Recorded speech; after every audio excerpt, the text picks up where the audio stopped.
G'day all, this is Weird. Different format today. I decided I would do a bit of a voiceover because for a great number of these invasions I was extremely salty and constantly moulding. That might become apparent as to why quite soon, but needless to say, in this particular invasion I had long gone off the deep end and I was out thirsting for blood. This was the wrong idea, as it turns out. Pride comes before the fall, and over-eagerness gets you killed very much in the same way as happening here. Although I will say, there is a specific kind of... I could not even see what happened there. That filled the screen with who knows what. Needless to say, after patch 1.10, magic has become a problem. Or rather, more of a problem. You might see why in this invasion here we've invaded Garrick, and I've already started running as fast as I humanly can towards the place where he is. I still need to buff up though, because in the current patch, going in unbuffed is a form of, or rather I should say, a form of self-die. Here they are, waiting for me, just as I thought they would be. The Black Knife comes out almost immediately, as it tends to in Ganker situations, and so I decide to piece the fuck out of there. We're gonna have to fight these guys in a more ingenious fashion for the moment, although the Dragon Breath will still find a way to hit me even around the corner and like 3 meters away, so we're still gonna have to manage some bullshit in the process. Lock-on, of course, being extremely cooperative as usual. I am enjoying, however, how the new changes to poise mean that anything that happens sort of when you're not doing anything, when you don't have active poise happening, is just... it's a really vulnerable situation to be. I'm pretty sure he just gave up there at the end because he couldn't just spam Dragon Breath and kill me. And I do think that deserves a point down. I think he can learn from that. The second point down was purely because I was salty, but, you know, we live and learn. The giant conquering hero's grave is always an interesting place to invade, far from my least favourite, but any place with a lift shaft, that's going to be a bit of a weird one. So here we... let's just speed this up just a little bit. There we go. I consider a variety of things when going up this lift, but there is a great variety of bullshit going on upstairs, so I just choose my Claymore. It covers the widest variety of bullshit that I'm likely to encounter. It's not the best at anything, but it's usable in most situations, and most situations are coming up. Millicent here, I'm not sure if it's Millicent's ping or the light roll, but I think these are one of the only hits I ever get on this person. They are just otherwise invulnerable. We've got the mage just leaving. I almost piercing fanged myself off into a hole. That would have been embarrassing for everyone, I think. I learned that we actually have a co-invader, and this might be related to the reason why the lift was sent down, because here comes the Moonlight Greatsword. That thing can nearly one-shot me at range, and I am not a fan of it. Magic in general needs a hard nerf, and I don't just say that as a physical player. I'm saying that as someone who is observing how this game has changed, and it's changed mostly for the better, overshadowed in extreme degree by the incredible cancer that magic and projectiles have become. And I mention "and projectiles" because this is true even from physical builds that are just spamming like Stormblade or something like that. Since everything staggers now, everything will stagger into everything else at the same time. Like Ancient Death Rancor staggers into itself. That basically all hits now regardless of what you do. And it does just... It goes on like that. So if you've got more than one set of spam on you, you're pretty much blended in an instant. Because, as far as I can tell, Elden Ring doesn't actually have the system that Dark Souls 3 had to prevent blending, stun lock, essentially. In Dark Souls 3, the more you are hit while still in the stun animation, the shorter the next stun animation becomes. So eventually you'll get out of it if you manage to live that long. Elden Ring has nothing like that. Two guys with a greatsword will just be able to stun lock you to death. Oh, and speaking of which, we have quite the specimen here. The guy... yeah. So, we've got the frenzy laser up top, as it usually is. This guy's lag spiking about and throwing poison knives. I don't know what it is about the poison knives, but they are just extremely annoying, and people seem to think they're really, useful to do, where it really is just quite irritating. don't exactly know why that hit, but we have learned that aim punch has not been completely fixed. It has been toned down, it has not been fixed.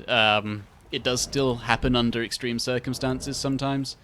I'm fairly sure he was attempting to free aim that, but here I am. I'm getting just a little bit grumpy at this entire projectile spam thing, but I'm realizing that I can't actually play their game. I need to get into some cover, and I need to get out of this guy's frenzy laser distance. I decide that the mobs here are like, you know, they could help, but they really kind of don't. I can't hit this guy worth sod because of his connection, and the guy with the frenzy laser is just being at this constant threat that takes off so much health at such a range. So that's on my list of things that I hate. That list basically includes all spells right now. Every single spell. Hate them. Like, loathe them. Detest them. Now we're finally getting into the rocky zone, though, and this is a place where I decide I can actually make my stand to some degree, because I have both cover, and I also have the idiot Great Shield guy who didn't level Vigor at level 168, so not entirely sure what his plan was, but he was also heavy rolling, so I don't know where he put his stats. Not into the right places. Of course, the Frenzy build pulls out the dual Vikes at this stage, and I decide, alright, okay, sure, this has been cute for long enough. We're putting on the Frenzy Talisman, or the Sleep Frenzy Talisman. It's just vital in this situation, otherwise I will just get Phantom proc to death. I decide to try and have a go at this guy. It starts working for me just a little bit, but with the other guy with the dual spears around, I really just can't find any kind of opening to get in and attack him with, so I just have to kind of start circling around the tree as often you do when a caster is involved. Whatever his name is, though, is basically, like, you see I full traded with him there, except neither of us received anything. The lag is just so bad. I have decided at this point, since he's hitting me from like 2 meters away, I'm just going to ignore him, going to try going for the host. Fortunately, I get a co-invader, which I'm immediately excited about, because I did not want to fight this alone. And fortunately, he goes for the other guy before he goes for me. And yes, he does go for me. And yes, I did just have 2 swings worth of lag in between that guy receiving the hit and taking the damage. Of course, we've got a White Mask Veteran's armor over there, obviously having missed the memo about the recent patch changes, or more than likely having no game comprehension at all. I go over there, I want to teabag this guy, but no, this guy also has a shit connection, and he decides that the most important thing in the world is to attack his co-red for some reason, even though the invasion is finished. I blocked him, of course. I'd never want to see that man again.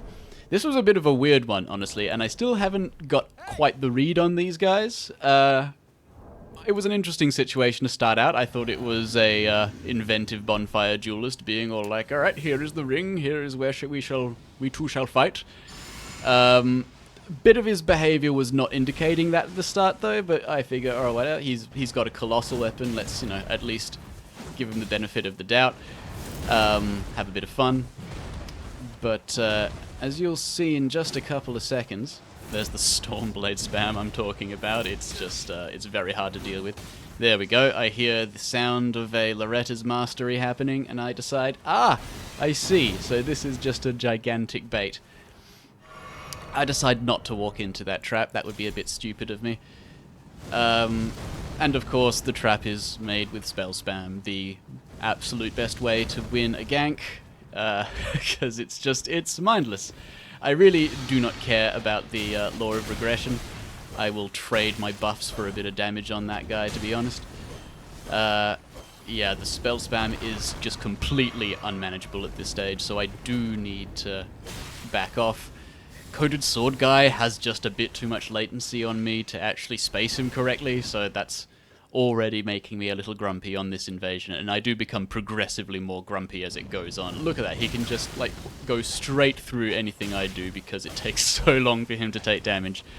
Yeah, no, we quickly decide that more cover is required, and that this level of cover will not suffice. I'll need, like, a hill or any kind of, like, proper rock or anything to hide behind. Here looks fairly good, though, and they seem to have been getting the message that I'm not going to fight them all 3-on-1. They are kind of spacing themselves out and trying to use their extremities as bait. I do notice other guys gotten his crossbow out, so I decided that down here where there's an abundance of distractions is probably going to be my best bet for taking one of them out and making this invasion just a little bit more manageable. With 1.10, the importance of smaller weapons has skyrocketed. You can stagger, I think, 120 poise or something like that with just a single straight sword. As you're seeing right here, I am wearing my usual armor, and that guy was staggering me with a single R1. Shit is Dark Souls 3 in here, except I will say, as a Dark Souls 3 enjoyer, this is worse than Dark Souls 3 because it does not have so many of the complementary mechanics that made that active poise system work. Currently, it is just an unbalanced mess. Not really that much has changed, it's just a different kind of unbalanced mess now. I will say it is worse in terms of balance. Like, magic is now practically counterplayless, at least on any level of latency, because even the spell parries will register the damage to you even though you reflect the spell. Fortunately, we just spam each other to death, and yeah, I give the review on their B&B, which was a couple of teabags. Yeah. 1 star out of 10, would not stay again. It was not an enjoyable time, but, you know, we managed. This one was a bit of a fun invasion. Kind of spawned right in the middle of everything, and didn't even notice the bear because it took a few seconds to load in. I can't tell if this is just a different guy wearing the golden armor and the Erdtree shield or whatever it's called, but I don't know, they all look the same at this point. Here's the Ancient Death Rancor spam. I nope the hell out of there because of the very important fact that if I get hit by a couple of those skulls, the stun will last long enough so that another couple of skulls will stun me, and I will have to take the entire thing to the face. It is a loathsome spell, and whatever hate I had for it has been multiplied by a factor of 10. Fortunately, his co-invader, his cooperator is not the brightest. I have discovered that that is even worse now and impossible to escape. Fortunately, the bear finally gets its act together and decides to come and help, although it doesn't exactly do a great job, as it can still hit me. I have gone to the Bloodhound Step clean rot at this point. Bloodhound Step is practically fair. I've roll caught it on mild latency. I'm so happy about the dodge Ashes of Wars finally getting a proper nerf. Finally, Great Shield Guy is done, used with the usual way, to be honest, which is just armor-piercing my way through it. The bear continues to be an excellent help. This guy, I think that was an intentional disconnect. They usually hang around a few seconds like that A posing in the air when it's an intentional disconnect. That mage got very salty, he couldn't just spam me to death. Oh, speaking of salty mages, here is a rare one, actually. Here I invade 2 fellow Australians. Perhaps it was the time of day, I don't know. They seem pretty friendly at first, but that friendliness kind of goes away the longer the invasion goes on. For whatever reason, I did not have their goodwill in this, but I largely attribute that to their inability to roll catch, and just a seeming insistence that I walk into a blender, which is pretty classic Ganker behavior. It's a shame, but apparently I share a country with these people. It was a pretty good fight, though. I did invade them later and just roll catch one guy to death with a HTS, but, like, that's kind of a boring invasion, and this one was far, far more interesting, and I did a lot more fun things in it. Yeah, obviously here I am starting to try and figure out how far I need to parry ahead with this really good connection, and it turns out not ahead at all. I actually need to parry in the usual game time, but I am struggling to comprehend that until now. You see me parry like the good half second ahead where I would actually usually get the parry, but there we go, there's the double. A lot of not learning here, but my timing is still not great, and so I have to back off, wait for the blood loss to proc, and dissuade this man from fighting me any further. Man does swing straight out of hit stun every time though, so the length of that greatsword is really carrying him there. And the man's swinging even though he saw me spamming parry. Like, there's no saving this dude.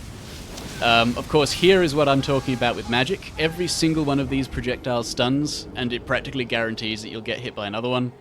However intensely unfair that spell has been, it is now even worse. And I do not like it. This one was an interesting spawn. I started recording just in time. It seems like Conan remembers our last interaction. And the other guy isn't here for some reason. Don't really know exactly what happened there, but this invasion is a kind of demonstrator of the new, I guess, the new dynamic of patch 1.10. Daggers are now much more annoying because they do a lot more as far as your poise is concerned. And the important thing about the hyper armor on weapons is that it is much, much larger, much more intense. So, things that would have staggered people out of hyper armor before no longer do. And that means that hyper armor is now a viable method of approaching a situation with weapons that would otherwise stagger you. And so, the viability of colossal weapons and colossal swords, I think, has gone up quite considerably, as has a lot of the other ones, like the curved greatsword and the normal greatsword. I will say, though, that the improvements they have received from this update pale in comparison to what has been given to the smaller, faster weapons. Like, you could see right there, the small and fast running attacks will dominate this game from now on until another change is done. Still doesn't stop my inputs getting dropped, unfortunately, as you saw just happen there. I just kind of stood there like an idiot and took it. I do hope they address the input drops in a future patch, because it really is one of the worst qualities of this game, and it remains to this day one of the fundamental ways that skill is sabotaged. Here we are, here we've got the Stormblade happening again. The projectile damage calculation is still not great over latency. That hit me, but apparently on his screen it missed, and yeah, I decide that we can play that game quite happily. But when the thrusting sword comes out, or when I notice that the thrusting sword has come out, I decide maybe it might be a good idea to just mirror him on that, considering how incredibly overpowered it is in the current meta. And like, I don't use overpowered lightly. This thing is just an absolute win button in certain situations. It's only really the latency that prevents things from it just immediately tilting in my favor, because he receives the damage after enough frames that his hyper armor has already activated. Which does mean, I suppose, that the viability of great weapons has gone up over latency, which is nice, because I like great weapons. What we are seeing now is pretty much how a lot of future invasions are going to go. There's going to be a lot of running in, donk, run out, or Bloodhound step out. He predicted me pretty well there. Don't exactly know how I spaced that. I'd intended to space it just a little bit better, but I don't know, it just kind of worked out somehow. Some of the hit registration in this is a bit weird, but you know, good fight, Conan. There was no trap this time. You just like stood there and fought me, even though one of your phantoms had disappeared. Which is a bit, you know, that's a shame, but you know, whatever. And here we are in Caelid. This is the last one I'm showing today, but Soup here is also an Australian. And I consider myself extremely lucky to invade 2 Australian co-op groups in the same day. Never mind the same week. But in a very real way, this kind of... how do I put this? I was kind of very down on this patch in the few hours after its release. I was really excited, then I tried it, and I got a lot of Chinese players, a lot of Russian players, a lot of people like from Europe and such like, and none of them had very good connections to me, and it was just a torturous experience.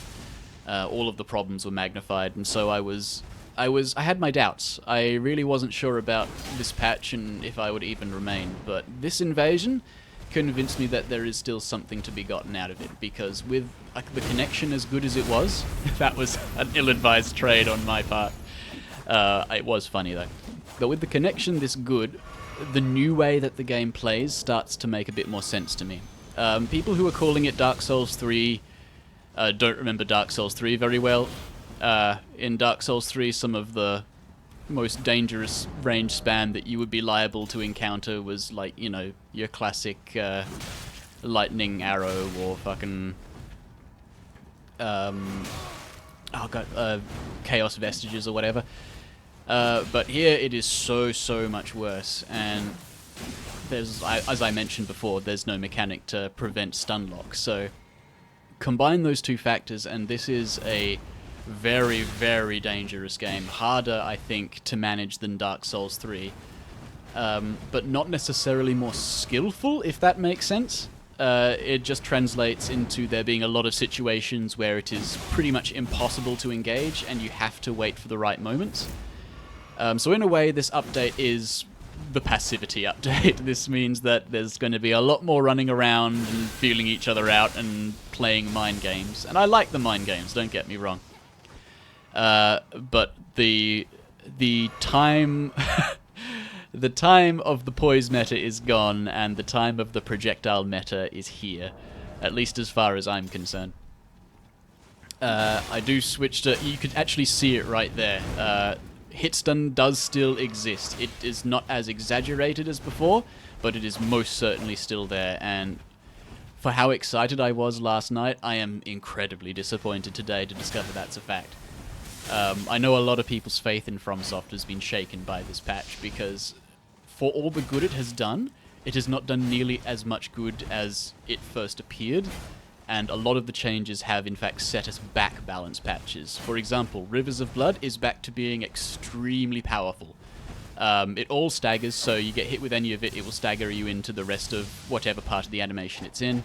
Moonveil's projectile, that staggers again now, so that's back to being extremely cancer. And not only that, but they have done exactly what I feared, in that they have nerfed Barrier of Gold without nerfing magic damage, which means that mages are now just objectively one of the most powerful things in terms of DPS in the entire game. Even like heavy armored, magic armored up and everything, like magic dried liver, whatever you want to call it, I still get two-shot by Comet. It's impossible not to. And the Moonlight Greatsword will do 80 to 90% of my HP in a single hit without the actual main sword hitting. So whatever else is happening and whatever else people on Reddit complain about, the fact remains that the main problem and the main thing that needs attention going forward, apart from all the technical issues, is the magic. But you could just see how that invasion was just so clean and so much more like a dance. Before, there'd just be a lot of running in there and tanking things and trading, but this time, not so much.